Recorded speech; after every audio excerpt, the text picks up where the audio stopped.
Gugus Tugas Percepatan Penanganan COVID-19 Kota Pasuruan melakukan rapid test terhadap beberapa orang yang di-tracking dari pasien positif klaster Gadingrejo. Hasilnya 6 orang positif atau reaktif rapid test. Gugus Tugas Percepatan Penanganan COVID-19 Kota Pasuruan melakukan rapid test terhadap beberapa orang yang di-tracking dari pasien positif klaster Gadingrejo. Hasilnya 6 orang positif reaktif rapid test.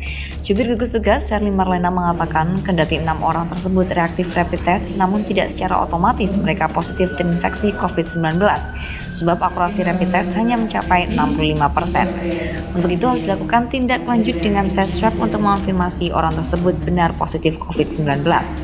Saat ini mereka menjalani isolasi mandiri sambil dipantau oleh petugas. Mereka juga sudah dilakukan tes swab dan saat ini masih menunggu hasil. Sherly melanjutkan, ada 40 orang yang di-tracking dari pasien positif klaster Gadingrejo, antara lain orang terdekat dengan pasien dan orang-orang yang memiliki kontak erat dengan pasien. Pembatasan sosial berskala besar di Kota Surabaya telah diberlakukan pada Selasa 28 April 2020. Kebijakan ini berdampak pada pengoperasian bis di Pasuruan. Pembatasan sosial berskala besar PSBB di Kota Surabaya telah diberlakukan pada Selasa 28 April 2020. Kebijakan ini berdampak pada pengoperasian bus di Pasuruan. Salah satu perusahaan bis yang bermarkas di Kota Pasuruan, PU Laju, bahkan telah memberhentikan seluruh armada yang dimilikinya. Staf Bagian Umum PU Laju, Rus Jayadi menjelaskan, sejak COVID-19 menyebar di Indonesia, khususnya di Jawa Timur, penumpang bis mengalami penurunan yang signifikan. Ada sekitar 100 armada bis laju yang tersebar di beberapa kabupaten di Jawa Timur yang mandek.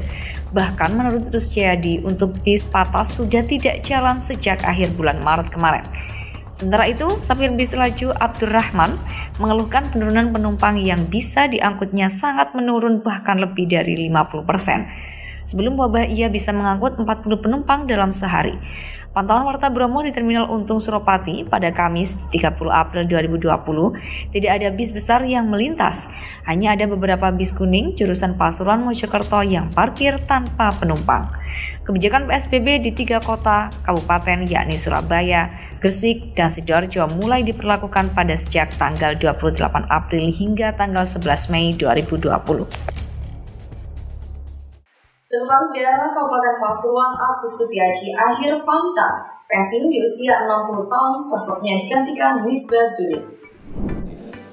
Sekretaris Daerah Sekda Kabupaten Pasuruan Agus Sutiaji akhir pamitan, pensiun di usia 60 tahun, sosoknya digantikan Misbah Zunip. Prosesi pengambilan sumpah jabatan dilakukan pada Kamis 30 April 2020 pagi dengan didampingi Wabub Kiai Haji Mujib Imron. Bupati Irsyad Yusuf melantik Misbah sebagai pejabat Sekda. Misbah sendiri sebelumnya tercatat beberapa kali menduduki posisi strategis. Pernah menduduki Kepala Dinas Pengairan. Pejabat asal Gresik ini cukup lama sebagai Kepala Dinas PUPR. Saat musim mutasi tahun lalu, Misbah kemudian digeser sebagai Kepala Dinas SDA, sekaligus merangkap sebagai PLT Kepala Dinas Penanaman Modal dan Pelayanan Perizinan Terpadu. Berkah Ramadan di tahun ini ikut dirasakan oleh mantan pemain legenda Persekapas Kabupaten Pasuruan. Bisnisnya berjualan ayam potong laris manis hingga beromset ratusan juta rupiah. Berkah Ramadan di tahun ini ikut dirasakan oleh mantan pemain legenda Persekapas Kabupaten Pasuruan. Bisnisnya berjualan ayam potong laris manis hingga beromset ratusan juta rupiah.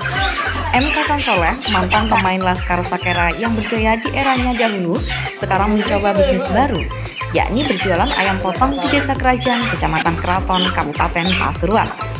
Dengan kandang berukuran 20 x 5 meter, ia memulai bisnis tersebut sejak sebulan yang lalu.